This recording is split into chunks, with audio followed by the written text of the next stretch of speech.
Mga tol, umiiyak si Kim Jong-un, no? Para sa kanyang mga sundalong nasawi. No? Nasawi saan? Bakit nasawi? Siya rin naman may kasalanan nun eh. Siya nagpadala ng mga sundalo niya doon sa Ukraine, sa Russian-Ukraine war. 'Di ba? Ang kapalit ata nun mga tol is yung mga technology ng Russia. Pero nagpadala siya ng libu-libong mga sundalo niya na ikinulong niya ng mahabang panahon doon lang sa kanyang bansa. Hindi nakakalabas, hindi nakakaalis ng bansa nila. Walang karanasan sa aktual na labanan, tapos pinadala niya doon. Ayun, nagsindamatay. Ngayon umiiyak siya mga tol. Sabi rito, Kim Jong-un honors North Korean soldiers killed in Ukraine. At sabi rito, dramatic visuals have emerged of North Korea's Kim Jong-un laying the national flag over coffins, paying tribute to the country's soldiers killed fighting for Russian in Ukraine. Biruin mo, namatay ka para sa ibang bansa. Grabe. Anyway mga tol, panoorin natin tong balitang to mula rito sa WION at mamaya ay tatalakayin natin yung isinasagawang anti-Chinese invasion ng Taiwan mga tol, no? Pero bago natin to simulan, syempre huwag mong kalimutan mag-subscribe. Click mo na rin ang notification bell para ma-notify ka whenever na may mga bago tayong reaction video tulad nito. Huwag na natin patagalin pa, panoorin na natin to mga tol. And dramatic visuals have emerged of North Korea's Kim Jong-un laying the North Korean national flag over coffins in what appears to be a tribute to the country's soldiers killed fighting for Russia in Ukraine. Kala mo talaga meron siyang damdamin para sa mga yan eh, no? Kala mo talaga meron siyang puso't meron siyang pakialam sa kanyang mga sundali. As Pyongyang and Moscow mark 1 year since signing a major military pact at a gala performance held in Pyongyang, North Korean and Russian artists performed before a large audience. Reports, North Korea to send 30,000 more. Papadala pa ulit siya ng 30,000 more troops to fight Ukraine. Pyongyang. North Korean and Russian artists performed before a large audience. On a massive screen, photos showed the North Korean leader standing beside coffins, covering each with the North Korean flag. Some attendees in the audience could be seen wiping away their tears. Grabe propaganda, no? Ang tindi. Dito naiiyak yung mga North Korean people dito sa pinapalabas dito sa big screen na to. Na si Kim Jong-un hawak yung mga kabaong ng kanyang mga sundalo at nalulungkot, no? Habang nakatutok yung camera. Sabay biglang cut! Okay, doon naman po sa kabilang kabaong. Sabihin ng director, cut! Kailangan po medyo malungkot kayo, kailangan umiiyak kayo para mas makatotohanan, mas madala yung emosyon ng mga manonood dito, di ba? May ipakita yung pagmamahal ninyo sa inyong mga kasundaluhan. Propaganda nila yan eh. While Kim Jong-un could also be seen visibly moved. And at the gala performance, images of North Korean and Russian soldiers waving their respective national flags with patriotic slogans written in Korean were also displayed. North Korea's state television aired footage of the event that also showed the Russian culture minister in attendance. She led a delegation to mark the first anniversary of the strategic partnership signed by Kim Jong-un and the Russian president in June last year, which includes a mutual defense pact. And according to reports, based on Ukrainian intelligence assessments, North Korea is set to triple the number of its troops fighting for Russia along the front lines with Ukraine. Ang pangarap kasi nito ni Kim Jong-un, mga tol, is magkaroon ng kanilang ICBM, yung talagang aabot sa Amerika, di ba? Pero yun ay parang hindi pa sineseryoso kasi medyo kulang pa talaga sa technology itong North Korea. Kaya kailangan niya talaga ng suporta ng Russia kasi mga tol, pagdating sa ganito, Russia mataas ang technology niyan eh. 'Di ba? Tapos syempre pangarap din ni Kim Jong-un na magkaroon ng nuclear arsenal, no? Na siguro ang kapalit mga tol, eto ang kapalit, yung mga sundalo niya. Pinadala niya sa Russia para makipaglaban sa Ukraine. Yung mga sundalo niya para sa kanila honor to karangalan to para sa aking bansa.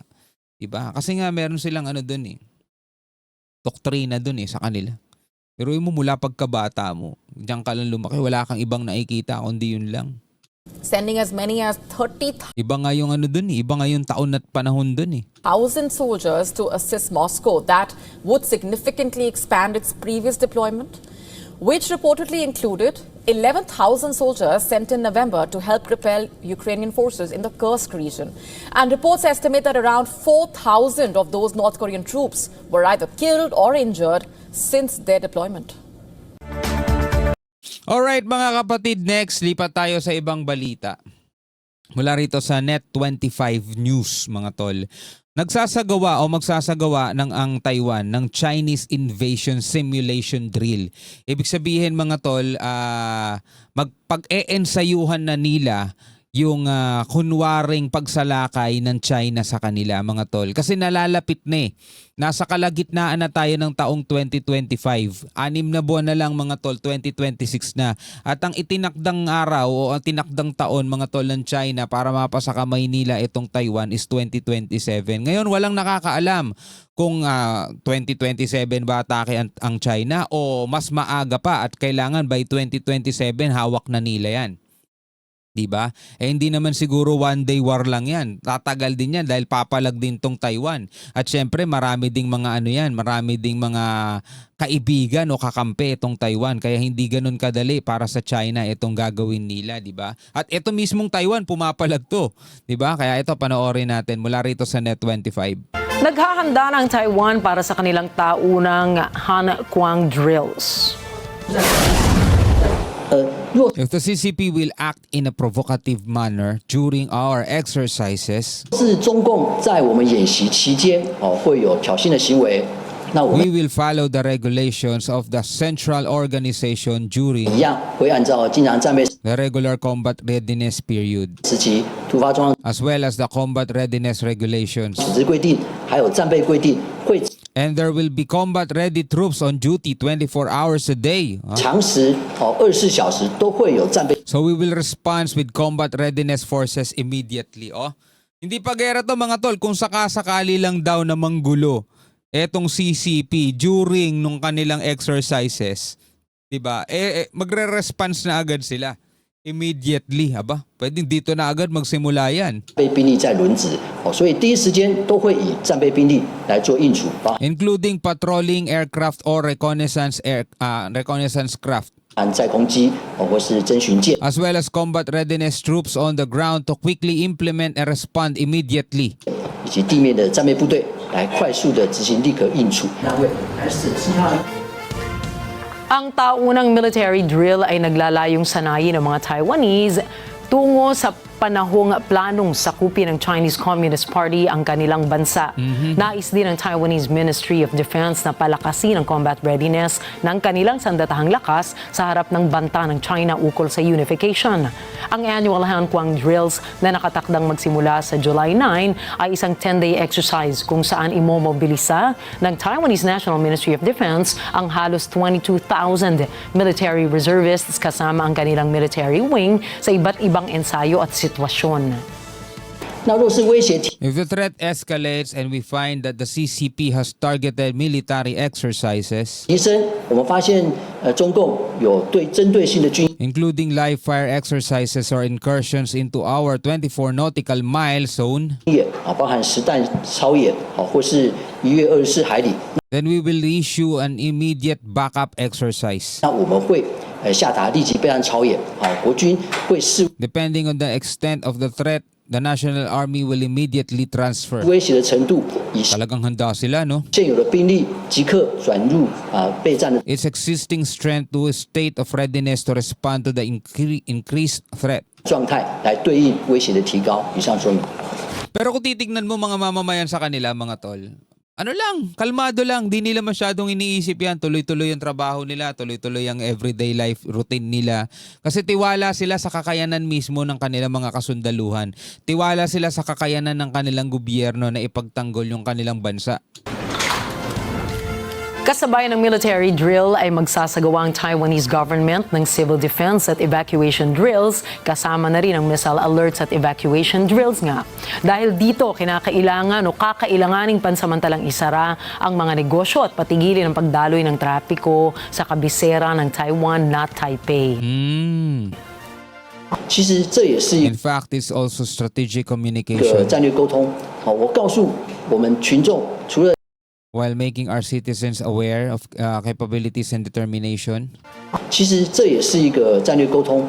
好，我告诉我们群众，除了 Capabilities and determination of our national army. 宣扬我们的国军的能力跟决心之外， Tulad nga na sinabi ko kanina mga tol, no?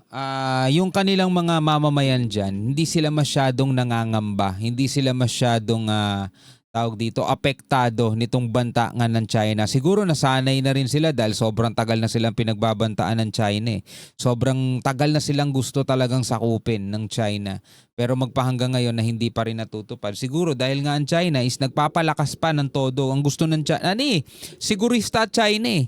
Bawat galaw nila mga tol meron silang sinusundang mga paniniwala di ba? Meron silang sinusundang mga aral at yun ang inaano nila yun yung ginagawa ng China at hindi sila basta-basta umaatake, hindi sila mainipin. Isa yan sa magandang attitude din ng China no? Hindi sila mainipin. Pagdating nga sa pagninegosyo talagang sila Di bali ng maliit ang tubo basta marami, di ba? Anyway, bilang mga Pilipino, ano masasabi nyo dyan? Comment na lamang kayo sa ibaba. Hanggang sa muli, ako nga pala si Shobal D. Peace out.